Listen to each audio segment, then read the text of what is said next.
নমস্কার বন্ধুরা, সোমা কুকিংয়ে আপনাদের সকলকে স্বাগত জানাই। আশা করি আপনারা সকলেই ভালো আছেন। আমি আবারও একটা নতুন রেসিপি নিয়ে চলে এসেছি। অনেকের বাড়ি হয়তো এই রেসিপিটা তৈরি হয়ে গিয়েছে, তো আমার আজকের রেসিপি বৃষ্টির দিনে কুমড়ো ফুলের পকোড়া, তা আবার দুরকমভাবে তৈরি করে দেখাবো। কুমড়ো ফুলের পকোড়াটা দেখুন কত সুন্দর দেখতে হয়েছে, সাথে মুচমুচিয়েও হয়েছে। এবার ঝটপট এই রেসিপিটা আপনাদের বন্ধুদের কাছে শেয়ার করে নিন, যাতে তারাও এই রেসিপিটা বাড়িতে বানাতে পারে। সত্যি কথা বলতে গেলে কুমড়ো ফুলের দুটোই পকোড়া কিন্তু খেতে দারুণ হয়েছে। আমার চ্যানেলে নতুন দর্শক হয়ে থাকলে আমার চ্যানেলটা সাবস্ক্রাইব করার অনুরোধ রইল। পাশে থাকা বেল আইকনটা অবশ্যই প্রেস করবেন, যাতে আমার চ্যানেলের নিত্য নতুন ভিডিও আপনাদের সবার কাছে সবার আগে পৌঁছে যাবে। আপনারা চাইলে আমার চ্যানেলে গিয়ে অন্য রেসিপিও দেখতে পারেন, কিন্তু সব রেসিপি খুব সহজভাবেই তৈরি করে দেখানো হয়েছে। কুমড়ো ফুলের পকোড়াটা কিন্তু সন্ধ্যেবেলা স্ন্যাক্স হিসাবে ব্যবহার করতে পারেন। আর অবশ্যই করে কিন্তু এই রেসিপিটা বাড়িতে ট্রাই করে দেখবেন, আর আমাকে কমেন্ট করে জানাতে ভুলবেন না। কিন্তু আশা করি আপনারা সকলেই স্কিপ না করে সম্পূর্ণ ভিডিওটা দেখবেন। আর হ্যাঁ, আমার চ্যানেলের ভিডিও কেমন লাগছে বলবেন কিন্তু। তো রেসিপিটা শুরু করা যাক। প্রথমে আপনাদেরকে এইরকম ভালো কুমড়ো ফুল 14-15টা মতো নিয়ে নিতে হবে। আমি কিন্তু গাছের টাটকা ফুল তুলে এনেছি। আপনারা হয়তো দেখতে পাচ্ছেন কুমড়ো ফুলেতে পিঁমড়ে আছে কিংবা পোকা থাকতেও পারে, তো আপনারা ভালোভাবে ধুয়ে নেবেন। কুমড়ো ফুলটা ধুয়ে নিয়ে আসার আগে বেসন কিভাবে গুলবো দেখে নিন। এবার একটা বড় দেখে পাত্র নিয়ে নেবো, তাতে 200 মতন চেলে রাখা বেসন ঢেলে নেবো। আমার বেসনটা অনেকদিন চেলে রাখা ছিল বলে ডেলা হয়ে গিয়েছে। তো এবার এই বেসনেতে স্বাদ মতন লবণ, অল্প হলুদ গুঁড়ো, অল্প লঙ্কার গুঁড়ো আর অল্প খাওয়ার সোডা দিয়ে দেবো। এগুলো দেয়া হয়ে গেলে বেসনেতে আমি অল্প অল্প করে জল দিয়ে গুলে নিয়েছি।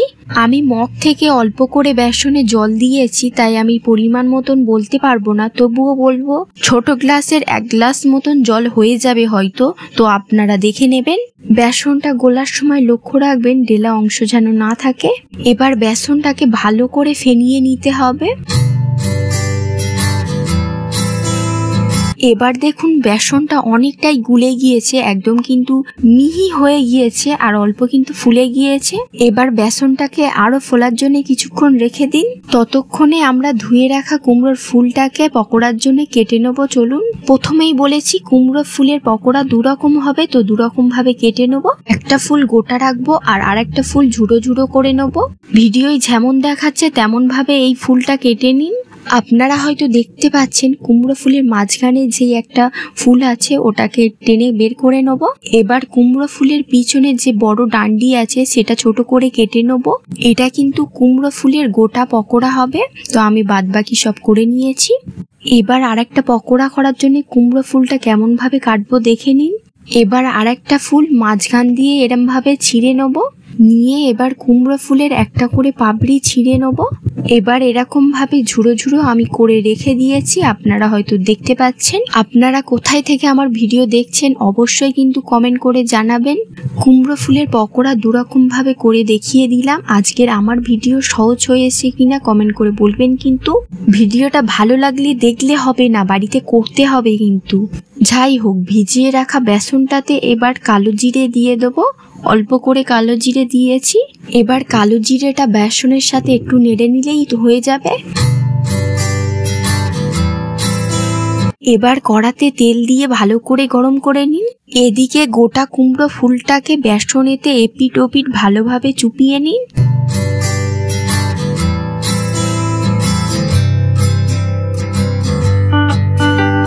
এবার গরম তেলেতে বেসনে মাখা কুমড়োর ফুলটাকে ছেড়ে দিন। এরম ভাবে সব কুমড়োর ফুলগুলো একটা একটা করে তেলেতে ছেড়ে দেবেন। কুমড়োর ফুলগুলো তেলেতে ছাড়ার সময় আঁচটাকে কিন্তু অবশ্যই আস্তে রাখবেন, তা না হলে আপনারা কিন্তু দেখতে পাচ্ছেন আমি যেই ফার্স্টের ফুলটা দিয়েছি ওই ফুলটার কিন্তু পিঠটা হয়ে গিয়েছে, গাটা লাল হয়ে গিয়েছে। দেখুন, ওই পকোড়ার গাটা যেহেতু হয়ে গিয়েছে, তো আমাকে ওটা উল্টে দিতে হবে। এরম ভাবে সব কুমড়োর ফুলগুলো তেলেতে ছেড়ে দিন আর মুচমুচে করে কিন্তু ভাজবেন।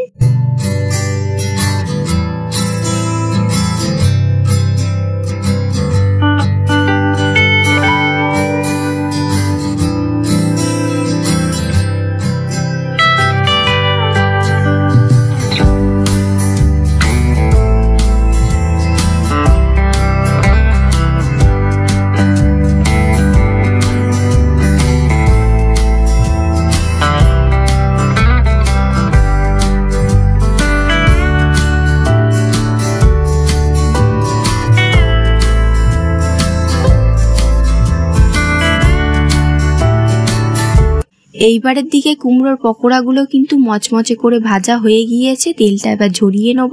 তেলটা ভালোভাবে ঝরানো হয়ে গেলে একটা পাত্রে তুলে নিন। এই কুমড়োর পকোড়াগুলো দেখতে কেমন লাগছে, ভালো তো? এবার বাদবাকি যা তেলেতে আছে সব ভালো করে ভেজে তুলে নেবেন। এবার চলুন অন্য আর একটা পকোড়া করা হোক। এবার বাদবাকি যা বেসন পড়ে আছে, রসুন কুচি, আদা কুচি, লঙ্কা কুচি, পেঁয়াজ কুচি দিয়ে দেবো। সাথে কিন্তু কুমড়ো ফুলটাও দিয়ে দেবো। দিয়ে ভালো করে মাখিয়ে নেব। ভিডিওতে দেখতে পাচ্ছেন বেসন কিন্তু অল্প কম পড়েছে, তো আর একটু বেসন দিয়ে ভালো করে মাখিয়ে নেবেন।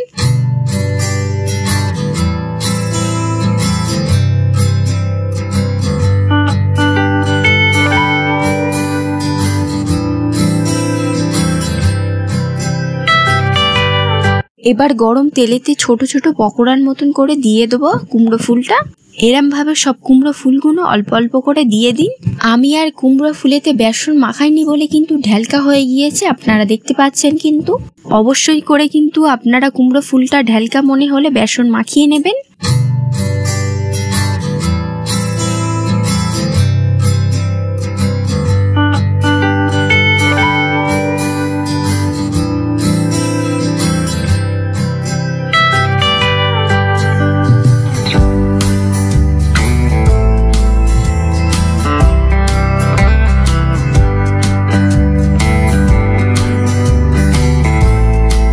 পকোড়ার এপিঠ হয়ে গেলে ওই পিঠটা উল্টে ভালো করে ভেজে নিন।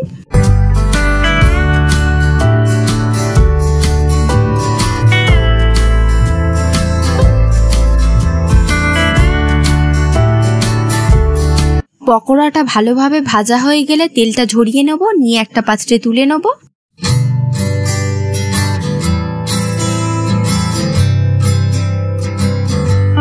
খুব সহজে অল্প কিছু উপকরণে কুমড়ো ফুলের দুরকম পকোড়া তৈরি হয়ে গেল। রেসিপিটা কেমন লাগলো অবশ্যই কমেন্ট করে বলবেন। কিন্তু পকোড়াগুলো যেমন খেতে ভালো হয়েছে তেমনই মুচমুচেও হয়েছে, আর দেখুন দেখতে কত সুন্দর লাগছে। আর হ্যাঁ, অবশ্যই করে কিন্তু বাড়িতে ট্রাই করবেন আর বলবেন এই দুটোর মধ্যে কোন পকোড়াটা সবচেয়ে বেশি ভালো খেতে হয়েছে। আমার তো দুটোই পকোড়া খেতে দারুণ লেগেছে। আপনারা এই পকোড়াগুলো টমেটো সস আর কাসুন্দির সাথে পরিবেশন করবেন। আমার চ্যানেলে নতুন দর্শক হয়ে থাকলে আমার চ্যানেলটা সাবস্ক্রাইব করার অনুরোধ রইল। পাশে থাকা বেল আইকনটা অবশ্যই প্রেস করবেন, যাতে আমার চ্যানেলে নিত্য নতুন ভিডিও আপনাদের সবার কাছে সবার আগেই পৌঁছে যাবে। আমার চ্যানেলে গিয়ে অন্য রেসিপিও দেখতে পারেন। আশা করি সব রেসিপি আপনাদের কাছে সহজই হবে। সত্যি কথা বলতে গেলে আপনাদের মোটিভেশন আমাকে উৎসাহ করবে। স্কিপ না করে সম্পূর্ণ ভিডিও দেখার জন্য অনেক অনেক ভালোবাসা রইল। আমার বাড়িতে গোটা কুমড়ো ফুলের পকোড়াটা একটু বেশি পছন্দ করেছে। যাই হোক, ভিডিওটা ভালো লাগলে লাইক করবেন, বন্ধুদের কাছে শেয়ার করবেন আর একটা সুন্দর কমেন্ট করবেন। কিন্তু thank you for watching my video. ভালো থাকবেন, সুস্থ থাকবেন, ধন্যবাদ। আশা করি আবারও একটা নতুন রেসিপিতে আপনাদের সাথে দেখা হবে। আজকের মতন এইটুকু।